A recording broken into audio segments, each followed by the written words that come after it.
अस्सलामुअलैकुम, क्या हाल है? खैरियत से हैं? इस वीडियो के अंदर बात करेंगे यहाँ यूएसए के अंदर कॉस्ट ऑफ लिविंग किस किस तरह की हो सकती है और किस किस नौयत के खर्चे हो सकते हैं। ऑब्वियसली आप किसी भी जगह जाते हो, किसी भी शहर के अंदर आप रहते हो तो वहाँ पे मुख्तलिफ तरह के खर्चे होते हैं और कुछ खर्चे जो है वो कंसिस्टेंट होते हैं। आप कहीं भी चले जाओ आपको वो खर्चे करने ही पड़ते हैं, जिसमें आपकी एकोमोडेशन का खर्चा है, जिसमें आपके यूटिलिटी बिल्स हैं, जिसमें आपकी ग्रोसरी आइटम्स हैं। तो ये खर्चे यहाँ पे भी मौजूद हैं। इसके अलावा यहाँ पे और कौन कौन से खर्चे हो सकते हैं उसके हवाले से भी थोड़ा सा एक ओवरऑल आइडिया देने की कोशिश करूंगा, ताकि जो लोग यहाँ आने का सोच रहे हैं या आने वाले हैं उनको एक ओवरऑल आइडिया हो जाए और वो अपने आगे आने वाली चीजों को बेहतर तरीके से प्लान कर सकें और उसके हिसाब से वो प्रिपेयर हो सकें।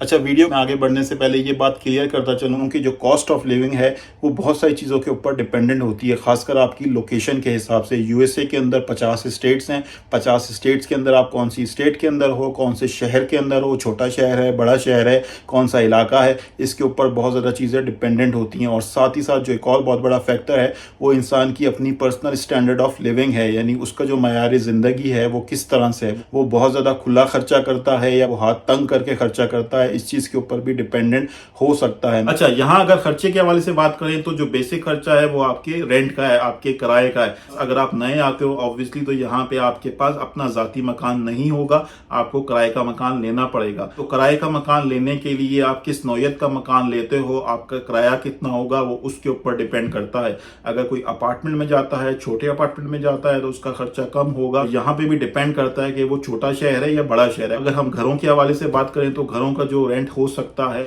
नॉर्मली एक छोटे शहर के अंदर वो $1200 भी हो सकता है, $1300 भी हो सकता है, $1500 भी हो सकता है और $2000 भी हो सकता है, डिपेंडिंग अपॉन कि आप किस साइज के हाउस के अंदर जा रहे हो। उसके अंदर 3 बेडरूम है, 4 बेडरूम है, उसका जो एरिया है वो कितना बड़ा है। तो इन सारी चीजों के ऊपर ये चीजें डिपेंड करती हैं। बड़े शहर के अंदर ऑब्वियसली फिर ये रेंट्स ज्यादा होंगे। अगर आप डाउनटाउन के करीब हो बड़े शहर के अंदर तो फिर और भी ज्यादा हो सकते हैं।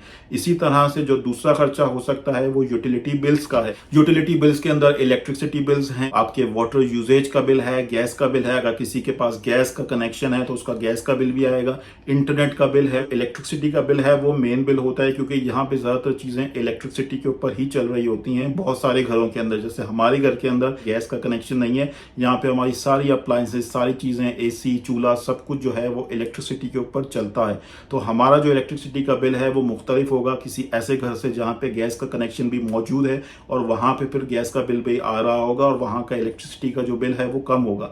हमारा जो इलेक्ट्रिसिटी का बिल है वो सर्दियों के अंदर ज्यादा आता है क्योंकि हीट चलती है और हीट जो है वो इलेक्ट्रिसिटी ज्यादा कंज्यूम करती है। इसके अलावा कार मेंटेनेंस के खर्चे होते हैं क्योंकि यहाँ पे हर घर के अंदर गाड़ी मौजूद है और बहुत सारे घरों के अंदर एक से ज्यादा गाड़ियां मौजूद होती हैं क्योंकि यहाँ पे गाड़ी की जरूरत होती है। और खासकर अगर आप छोटे शहर के अंदर रहते हो जहाँ पे पब्लिक ट्रांसपोर्ट का सिस्टम नहीं है तो गाड़ी की जरूरत ज्यादा हो जाती है और गाड़ियों को मेंटेन करने की कॉस्ट होती है। तो गाड़ी को जो मेंटेन करने की जो बड़ी बड़ी कॉस्ट है उसके अंदर उसकी इंश्योरेंस की कॉस्ट है, कार इंश्योरेंस करवानी पड़ती है। इसी तरह से एनुअल बेसिस के ऊपर जो है प्रॉपर्टी टैक्स होता है, उसकी रजिस्ट्रेशन फीस होती है, उसकी इंस्पेक्शन की कॉस्ट होती है। गाड़ी के अगर कोई और रिपेयर एंड मेंटेनेंस का खर्चा, अगर गाड़ी के किसी पार्ट का मसला हो गया, किसी टायर का मसला हो गया तो उसके ऊपर रिपेयर एंड मेंटेनेंस की कॉस्ट हो सकती है और यहाँ पे लेबर काफी ज्यादा महंगी है। तो अगर इस तरह का कोई मसला निकल आए तो उसके ऊपर अच्छी खासी कॉस्ट इनकर्ड हो जाती है। और इसके हवाले से मैंने कुछ वीडियोस के अंदर बात की है और कुछ एक्सपीरियंसेस शेयर किए हैं। अगर आप इंटरेस्टेड हैं तो उन वीडियोस को जाके भी चेकआउट कर सकते हैं।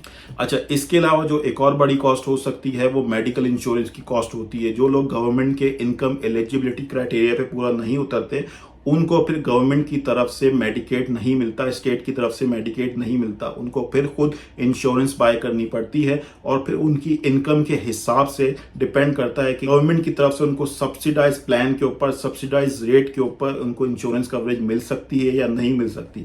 अगर गवर्नमेंट की तरफ से सब्सिडी मिल जाती है तो इंश्योरेंस के जो चार्जेस हैं, जो मंथली इंश्योरेंस का प्रीमियम है वो कम हो जाता है, लेकिन अगर वो नहीं मिलती है तो फिर वो बढ़ जाएगा और वो कॉस्ट फिर हजारों में जा सकती है। मेडिकल इंश्योरेंस का खर्चा हो सकता है और ये भी डिपेंड करता है कि कौन से इलाके में रह रहे हैं, किस स्टेट के अंदर रह रहे हैं। तो मैंने एक ओवरऑल आइडिया देने की कोशिश की कि यहाँ पे यूएसए के अंदर किस किस तरह के खर्चे हो सकते हैं और यहाँ पे कौन कौन सी कॉस्ट ऑफ लिविंग इनकर्ड होती है नॉर्मली। इसके अलावा और भी खर्चे हो सकते हैं। फिर इंशाल्लाह मौका मिला तो किसी और वीडियो के अंदर और चीजों के हवाले से डिटेल में बात करने की कोशिश करूंगा और सोचूंगा कि अगर कुछ और स्पेसिफिक वीडियोस बनानी है देखते हैं। वो डिपेंड करता है फ्यूचर में किस किस तरह की चीजें जहन में आती हैं, लोगों का क्या इंटरेस्ट है। अगर लोगों के कोई सवालात हैं तो उसको फिर उस वक्त कंसीडर कर लेंगे। That's it for now from my side. ठीक है, thank you very much. Hopefully you like the video. अगर आपको वीडियो पसंद आई है तो उसको शेयर कीजिएगा। अगर आप चैनल को सब्सक्राइब नहीं किया तो चैनल को सब्सक्राइब भी कर सकते हैं अगर आपको समझ में आता है। ठीक है, thank you very much. Good bye, अल्लाह हाफिज।